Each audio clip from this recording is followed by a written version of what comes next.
Welcome back. So the past two videos on list methods have been somewhat organized around a central topic.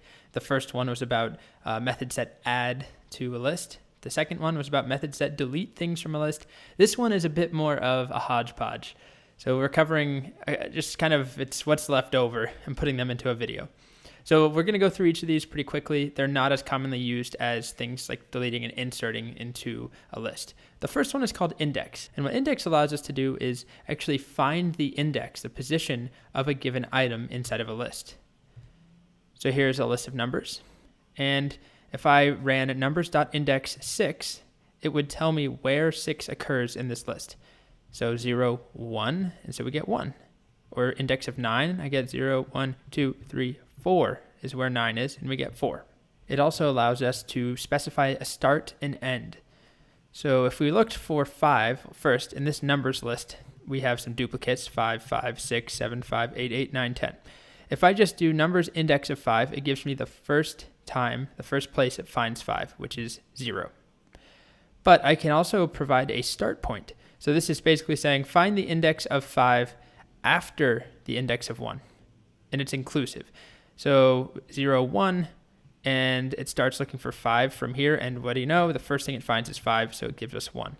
But if we do 5 and then a starting index of 2, 0, 1, 2, so it starts right here and it looks for 5. So it's not at 2, it's at 3, nope, it's at 4, and so it gives us index of 4. And then finally, we can do a start and end index. So in this case, we're looking for 8 between the index of 6 and 8. So 0, 1, 2, 3, 4, 5, 6, and it finds 8 right there. It's kind of complicated when we're talking about numbers and indexes, and they're both numbers. But in this case, it returns 6 because it's at the index of 6, and it didn't include this one, which is at the index of 5 because it's not between 6 and 8. All right, so just a quick demo. We could do names.index, and if I did colt, it gives me 0. But then if I said anything after, even if I said after 1, it would give me 4, which is right here. 0, 1, 2, 3, 4. So that's index. Next up, we'll talk about count. Count is nice and straightforward. It accepts a single input, and it outputs the number of times that the input occurs in the list. So here we have a list with a couple duplicates. And if I ask how many times does 2 occur, count 2, it goes through and it finds 1, 2, 3, and it tells me 3. If I try and count 21, it's not there, so I get 0. And if I try and count 3, it's in there 2 times, as we can see. And that's it to count. So let's do a quick demo. Here we have names, and I can do a .count for Colt, which is in there twice. I could do .count for Selena, which is only in there once, or I could do .count for Jared, which is not in there. I should also mention, if we try and do index, so hopping back just a quick second, of something that doesn't exist, like Jared, it gives us an error. It says Jared is not in the list. Count, unlike index, doesn't throw an error. It just gives us 0 because the count is 0. All right. After that, we have reverse. So what reverse will do is, it's also nice and easy. It just reverses the order of the list in place. So meaning that it doesn't make a new list. It doesn't duplicate it and then reverse one copy and keep the original list in regular order. It updates the list that you're calling the method on. So first list is 1, 2, 3, 4, and we call .reverse on it. It reverses the list. So we don't actually see anything when we run first list.reverse. Nothing is returned. But then if we look at first list, it's reversed. So let's see. We have names.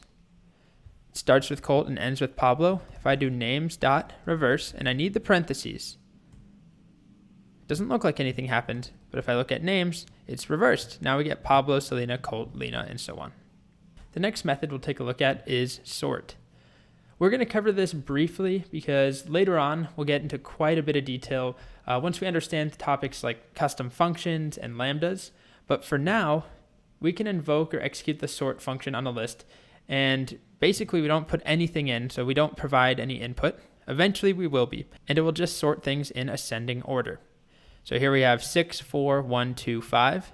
I call .sort, and just like reverse, it takes place in place. It sorts in place, meaning that another list is sorted. And if we look at another list, it's now in ascending order.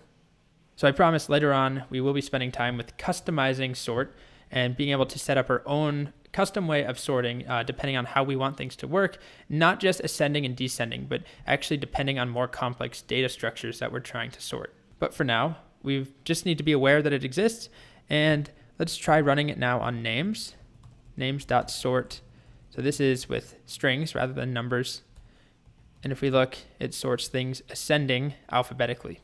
And if we appended, let's do names.append aria with all caps, just like that. And we look at names, and now we do names.sort. And look at names again, you can see that the capital aria comes before the lowercase aria. So that brings us to the final method we'll take a look at, which is called join. And join is actually different than all the other ones we've seen so far because it is not a list method. It's actually a string method. So it's the same idea where we have to do dot join, but we're calling it on a string, not a list. But the reason it's in this video is that it's really commonly used to convert lists to strings. So it takes an input, a list, like this one, coding is fun, 3 items, and it joins them, join words, and whatever the string is that we call join on will actually be put in between every item in the list. So we end up with coding space, because we have a space here, is space fun. Or here's another example. If we had a list with Mr. Steele, and we do period space dot join name, which is this, we end up with Mr. period space Steele.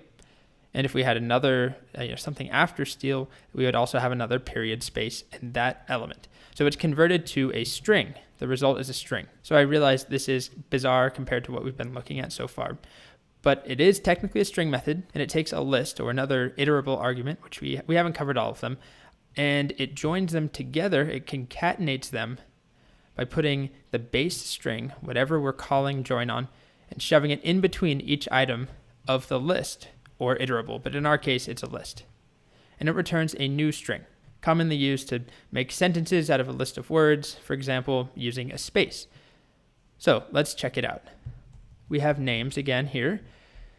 If we wanted to join all of them together, we could do something like, I am friends with, and then period, dot join, names. And this isn't going to work perfectly because you'll see what happens. We get Aria, I am friends with Aria, I am friends with Blue. So the first time around, it doesn't quite work. But the main idea, let's try that again. If we look at names, by the way, it's unchanged. It's still a list.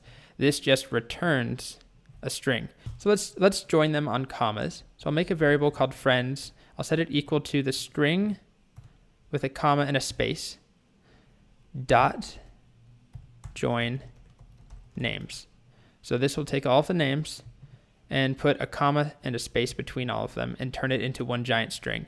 And if we look at friends now, because I stored it in a variable, we get aria, comma, blue, comma, cold. Perfect. And so then we could use that somewhere. The key idea is that it takes a list, it turns it into a string. It's a string method, but it's commonly used with lists. So I'll leave it at that. Everything else we saw in this video and up until now in this section has been a list method. They work on a list, so we do names dot something. In this case, we're doing a string dot something. It's the same idea, but one is for lists and one is for strings. All right, so we covered a lot of ground with all of these methods. This video in particular, like I said, is kind of a diverse mix of all sorts of different methods, but hopefully you can see how some of these would be useful.